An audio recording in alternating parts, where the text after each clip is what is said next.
नमस्कार, आप देख रहे हैं खास रिपोर्ट। रूस ने पुतिन के घर पर हुए ड्रोन हमले को स्वाभिमान की लड़ाई बना लिया है।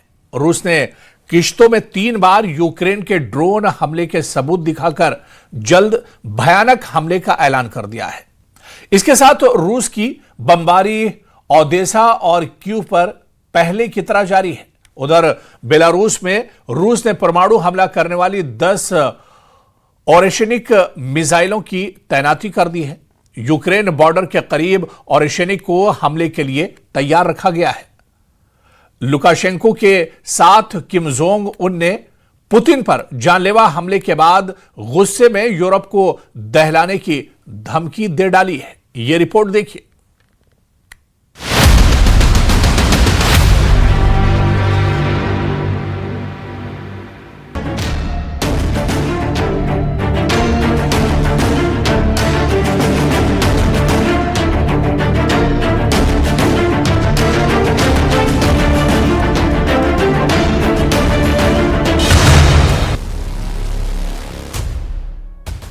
बर्फीले मैदान पर दौड़ते विशालकाय ट्रकों पर लदा परमाणु हथियारों को दागने वाली परमाणु मिसाइल।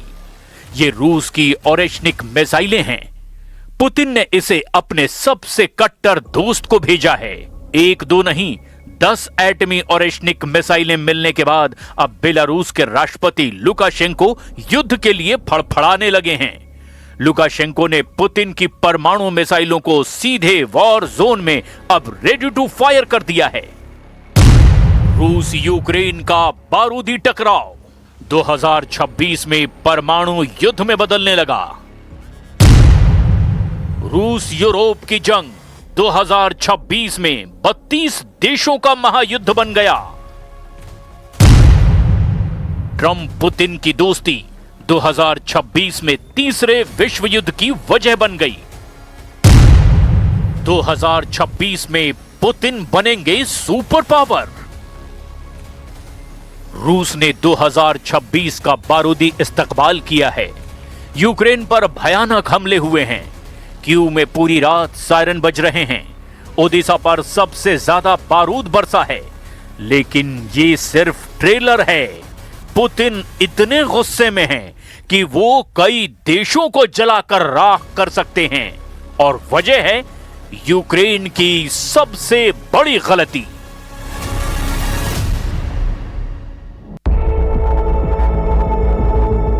इक्यानवे ड्रोन से पुतिन के घर पर हमला।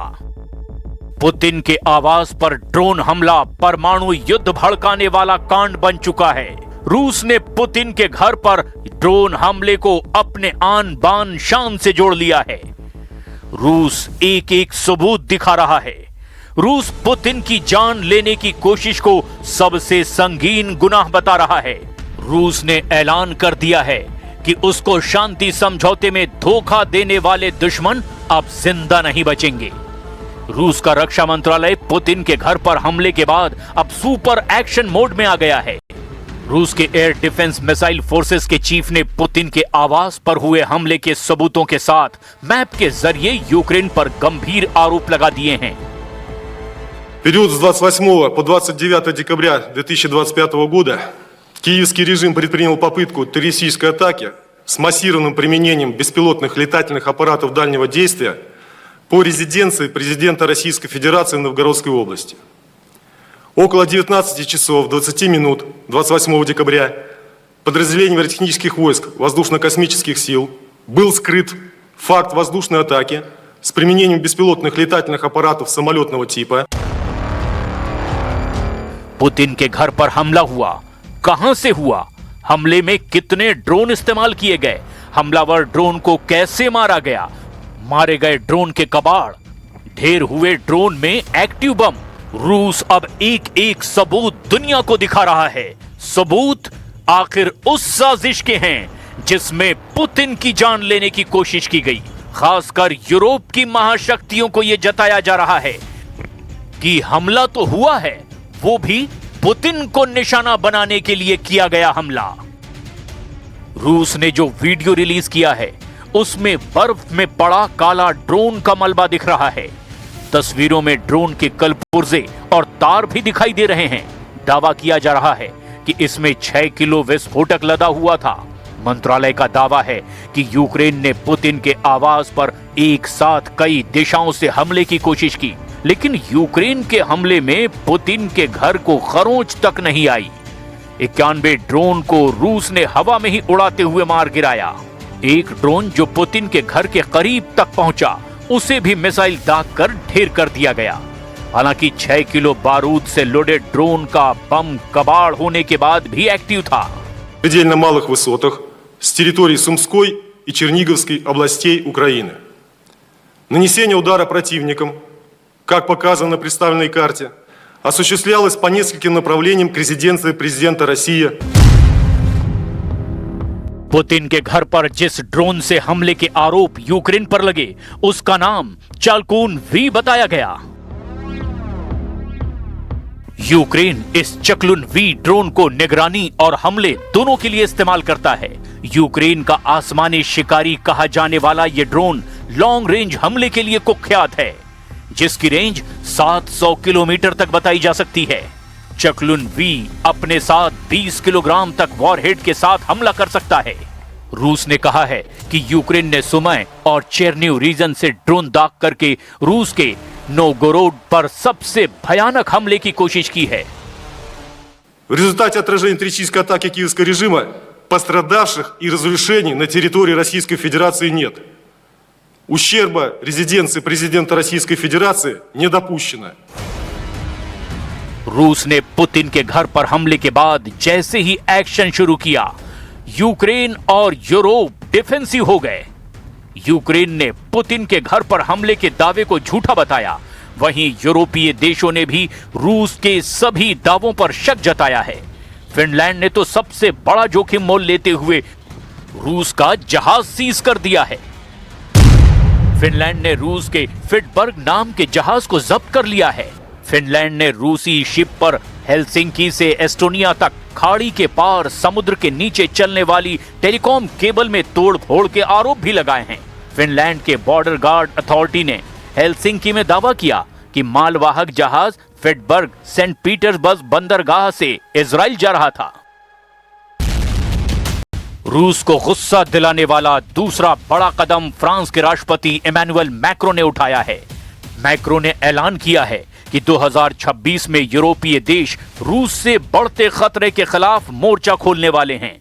पेरिस में जल्द इसको लेकर मैक्रो एक बड़ी बैठक करने जा रहे हैं। मैक्रो ने दावा किया कि वो हर कीमत पर युद्ध में यूक्रेन को जीत दिलवाएंगे। Accélérera. Dès le 6 janvier prochain, à Paris, de nombreux États européens et alliés prendront des engagements concrets pour protéger l'Ukraine et assurer une paix juste et durable sur notre continent européen. France लगातार Putin को challenge दे रहा है। France लगातार Ukraine को हथियार भेज रहा है। फ्रांस ने 100 राफाल देने का वायदा जेलेंस्की से कर रखा है। फ्रांस, जर्मनी, इटली और ब्रिटेन के भड़काने पर ही जेलेंस्की डॉनबास पर सख्त रुख अपनाए हुए हैं। जेलेंस्की ये दावा भी कर रहे हैं कि अगर उन्होंने पुतिन को डॉनबास दे दिया, तब भी यूरोप पर खतरा बना रहेगा, क्योंकि रूस सिर्फ धोखा देने के लिए कुख्यात है। रूस की मिसाइल से बचने के लिए अमेरिका ने यूक्रेन को एंटी पर्सनल लैंडमाइन दी थी। अमेरिका की दी गई लैंडमाइन को रूसी आर्मी का काल कहा जाता है। ग्राउंड बैटल में यूक्रेन को कुचल रहे रूसी टैंक और सैनिकों को ऐसी बारूदी सुरंग पर चलने के लिए मजबूर किया गया, जिससे बचना नामुमकिन था। अमेरिका ने यूक्रेन को जो एंटी पर्सनल लैंडमाइन दी, वो सिर्फ 2 किलोग्राम के भार पड़ने पर ही फट जाती है। लैंडमाइन पर पैर पड़ने के बाद थोड़ी सी हलचल होने पर धमाका हो जाता है। अमेरिका की एंटी पर्सनल लैंडमाइन के एक धमाके में कई जवानों की जान जा सकती है। यानी जमीनी युद्ध में रूस को परास्त करने के लिए सुपर पावर यूक्रेन को फुल सपोर्ट देता रहा, मगर पुतिन की एटमी मिसाइलों का तोड़ दुनिया में किसी के पास नहीं। रूस के एटमी बमों का जवाब भी किसी के पास नहीं है। पुतिन के न्यूक्लियर गोदाम में फादर ऑफ ऑल बम कहा जाने वाला परमाणु हथियार है। 7,100 किलो का ये बम ऐसा है जिसके धमाके से 44 टन टीएनटी की ताकत की तबाही मचती है। द सन के मुताबिक रूसी टेलीग्राम साइटों पर पुतिन समर्थक जेड चैनल्स की ओर से अक्टूबर 2024 में इस बम की टेस्टिंग का दावा किया गया था। यूक्रेन के खार्किव में ODAB 9000 बम गिराने के दावे की ना तो रूस ने पुष्टि की ना ही यूक्रेन ने। हालांकि इससे इनकार नहीं कि जरूरत पड़ने पर पुतिन किसी भी हथियार को दुश्मन को दहलाने के लिए इस्तेमाल कर सकते हैं। यह भी तय है कि पुतिन को रोकने की जरूरत कोई भी नहीं जुटा पाएगा। यानी अब होगा वही जो पुतिन चाहते हैं। युद्ध का खात्मा पुतिन स्टाइल में ना हो, इसकी दुआ यूरोप और अमेरिका भी कर रहे हैं।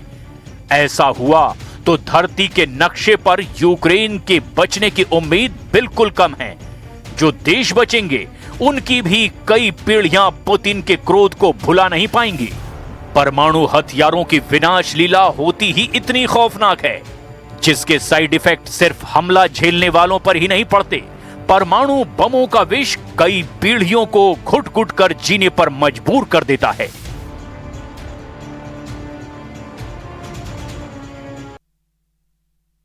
यहां पर रुकेंगे फिलहाल छोटे से ब्रेक के लिए।